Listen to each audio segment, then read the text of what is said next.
Good morning, students. We have been looking into History Chapter 5, The Age of Industrialization. Is fifth part we reached that the peculiarities of industrial growth. That means the British companies here, the East India Company and the business people, those who were doing business trade in India, they were selective in their trade. So that's what mentioning here. See, European managing agencies which dominated industrial production in India were interested in certain kinds of products. Okay, they established tea and coffee plantations, right? So acquiring land at cheap rates from the colonial government, and they invested in mining. Okay, so indigo and jute. Most of these were products required primarily for export trade and not for sale in India. So this you understood. We can understand that the plantation crops like tea and coffee that were exported to England and other European countries. Then indigo and jute, these also were exporting. Okay, then mining for minerals, that also everything was their purpose. Exporting this iron ore also was exporting to England.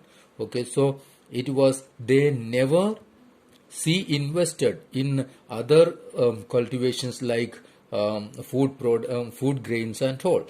And come to then about the Indian businessmen, they began setting up industries in the late 19th century. Okay, they avoided competing with Manchester goods in the Indian market. Okay, since yarn was not an important part of British imports into India, the early cotton mills in India produced coarse cotton yarn, okay, rather than the fabric. When yarn was imported, it was only of the superior variety. The yarn produced in India, spinning mills was used by handloom weavers in India or exported to China, right? So other about we have seen how the British investors or the traders, how where they invested, okay, for the exporting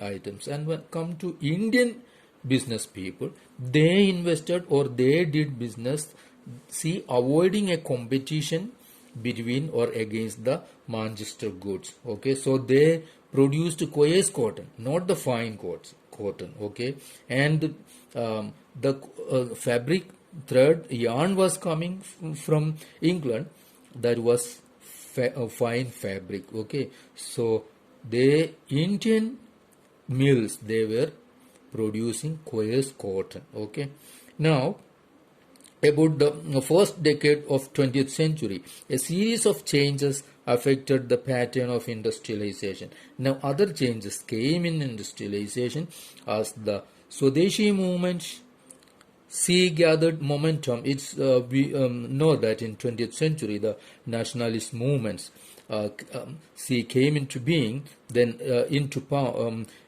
motion. Then we know nationalists mobilized people to boycott foreign cloth. Now industrial groups organized themselves to protect their collective interests.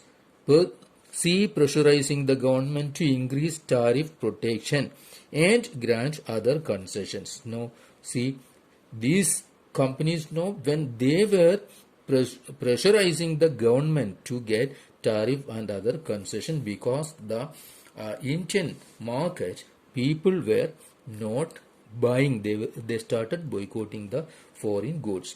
By from 1906, moreover, the export of Indian yarn to China declined since produce from Chinese and Japanese mills flooded the Chinese market. So industrialists in India began shifting from yarn to cloth production. Cotton piece goods production in India doubled between 1900 and 1912. Now, one more crisis faced by Indian traders, that they were exporting to China these days because of they couldn't compete against the Manchester goods or the foreign goods, means the British goods. Now in China, see, Chinese and Japanese goods began to glut in the market. So there also their export business that declined, or they started losing market there also. Now they started producing clothes because of losing market. Cotton means fabric or yarn market there in China also. Now come to, so these are the some of the selective way of production. These see industrial growth, when we discuss here, we are looking how some only certain areas or certain field they have, there was production, okay, or the investment. Till the First World War, industrial growth was very slow. That's in India. Okay, the war created a dramatically new situation. How? With British mills busy with war production to meet the needs of the army, Manchester imports into India declined. Okay, suddenly Indian mills had a vast home market to supply. As the war prolonged, Indian factories were called upon to supply war needs. So jute bags, cloth for army uniforms, tents and leather boots, horse and mule saddles, and a host of other items. Now, one business boom happened in India. See, clothes items were coming from England. Now, because of the World War, what happened? Manchester companies, mills, they started producing their clothes for army. Okay, now their import to India, that import to India or their export to India, that declined. And one more, so Indian mills or cotton industry got a vast market, India's market, full home market. And one more thing, now while the war prolonged, we know that it lasted 4 years.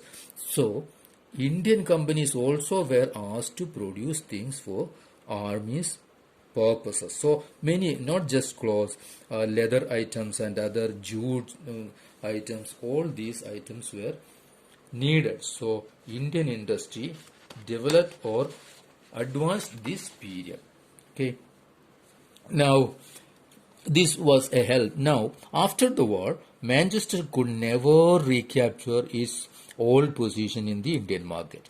Now, after 4 years, 4 years Manchester goods were not in India, means 4 years war was there, unable to modernize and compete with the US and Germany and Japan. The economy of Britain crumpled after the war. So, after the First World War, England's means British companies or traders were not able to capture Indian market. And in international market also, Germany, Japan and US, they modernized their technology and industry, and it was difficult to compete with them. Now what happened? The cotton production collapsed and exports of cotton cloth from Britain fell dramatically.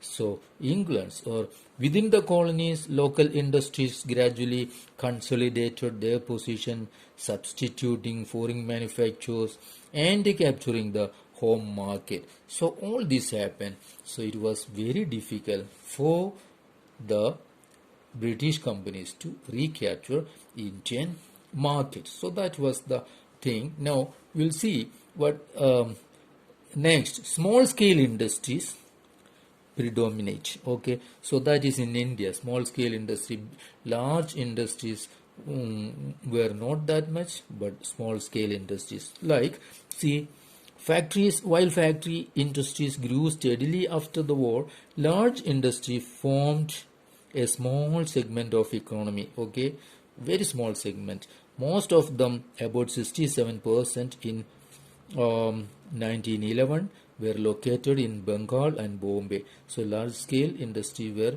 located Bombay and Bengal. And over the rest of the country, small scale production continued to predominate. Okay, only a small proportion of the total industrial labor force worked in registered factories, 5% in 1911 and 10% in 31. The rest worked in small workshops and household units often located in alleys and bylanes, means in the colonies. Okay, so small scale industry was flourishing. In fact, in some instances, handicrafts production actually expanded in the 20th century. This is to even the case of the handloom sector also. While cheap machine-made threads wiped out the spinning industry in the 19th century, the weavers survived.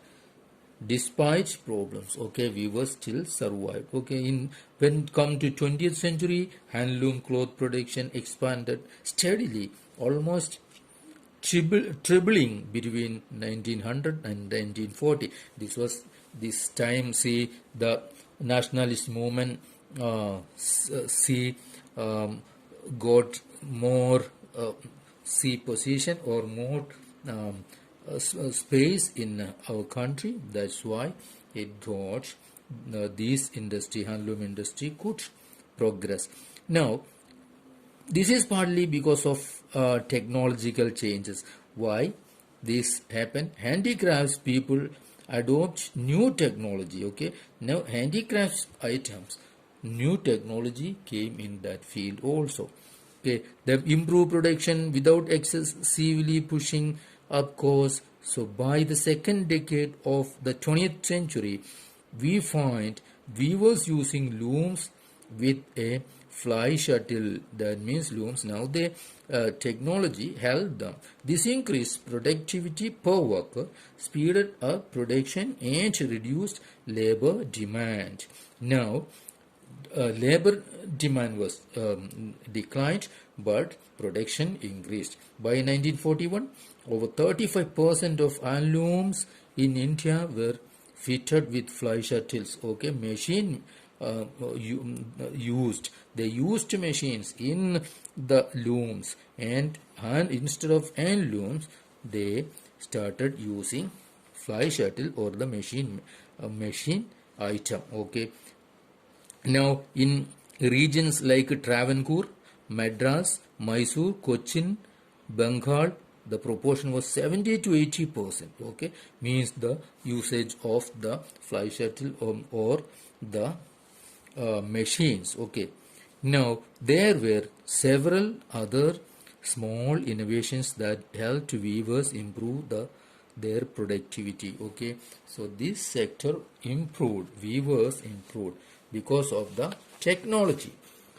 Okay, now some group of weavers were in better position than others.